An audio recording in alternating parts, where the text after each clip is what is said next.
Working time is all the time spent working. This can include travel time, waiting time and training or shadowing other staff. Working time is where a worker is not working, but is required by their employer to be available at or near a place of work.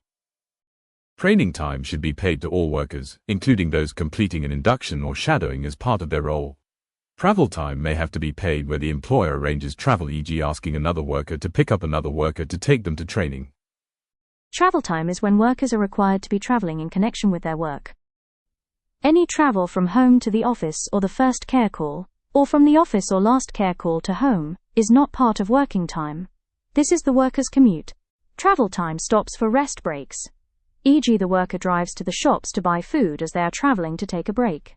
If the worker is traveling to the next care call when their break has finished, this is classed as working time, and has to be paid as working hours. Waiting time is the time before a care call is due to start, after the worker has traveled there, but has arrived early.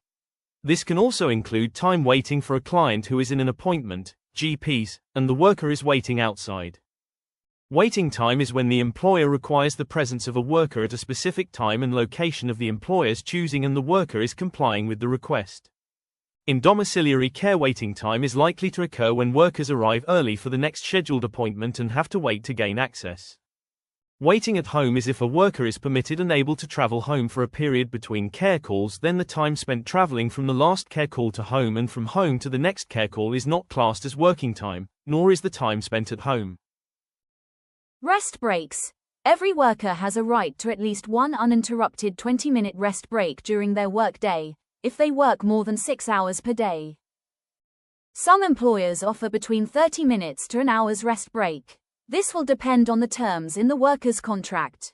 The worker is not working through their break and is therefore not paid.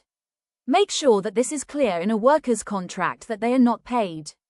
If a worker has to work through their break, e.g. to help a client, this is not a rest break. Rest breaks can be scheduled into a worker's day to ensure they have time to take a rest break throughout their workday.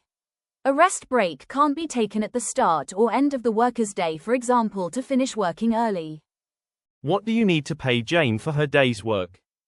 Jane leaves home at 8:45 a.m. and travels to her first appointment at 9 a.m. Jane is at the first care call from 9 a.m. to 10 a.m., a 1-hour visit.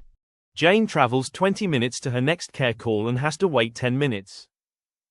Jane is at the second care call from 10:30 a.m. to 11:30 a.m. This is a 1-hour visit. Jane travels 30 minutes to her next care call.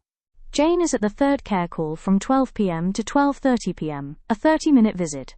Jane takes a 30-minute rest break and then drives to the next care call, which takes 20 minutes and has to wait for 10 minutes. Jane is at the fourth and last care call from 1:30 p.m. to 4 p.m., a 2.5-hour visit. Jane drives home and arrives at 4 p.m. Let's look at how much Jane needs to be paid. Even though Jane left home at 8:45, you do not pay her for the commute to work, the first care call, and you don't need to pay her commute home. Jane does not get paid for the 30-minute break. Care call 1 is 1 hour. Travel time is 20 minutes. Wait time is 10 minutes. Care call 2 is 1 hour. Travel time is 30 minutes. Care call 3 is 30 minutes. Travel time is 20 minutes. Wait time is 10 minutes. Care call 4 is 2.5 hours. Jane's total working time is 6.5 hours, and this is what she must be paid to meet the national minimum wage. If asleep, the worker is not working.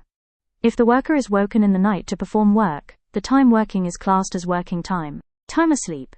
For the minimum wage to apply, suitable sleep-in facilities must be provided for the entire sleep-in shift. If there are no suitable sleep-in facilities, it is deemed that the worker can only nap and therefore be ready to perform their duties at any time. This would be classed as waiting time, and would have to be paid to meet the national minimum wage. The national minimum wage regulations state a worker who is not doing actual work is treated as working if they are available for work, and are required to be available at or near the workplace. The two exemptions to this are being on call at home, known as time at home, and sleep-in time when the worker is not awake for the purpose of working. This time is excluded even if the worker, by arrangement, sleeps at or near the place of work and is provided with suitable facilities for sleeping. The working time regulation states that workers who sleep in are likely to be working. Therefore, this counts as working time, no matter if there's only a small chance of being woken up for work.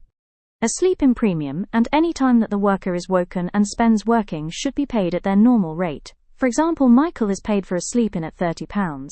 Michael stops working at 10 p.m. and is not due back on shift until 7 a.m.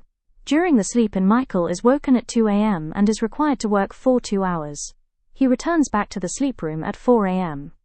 In this case, Michael should be paid the £30 sleep-in premium plus 2 hours at the normal hourly rate he is paid.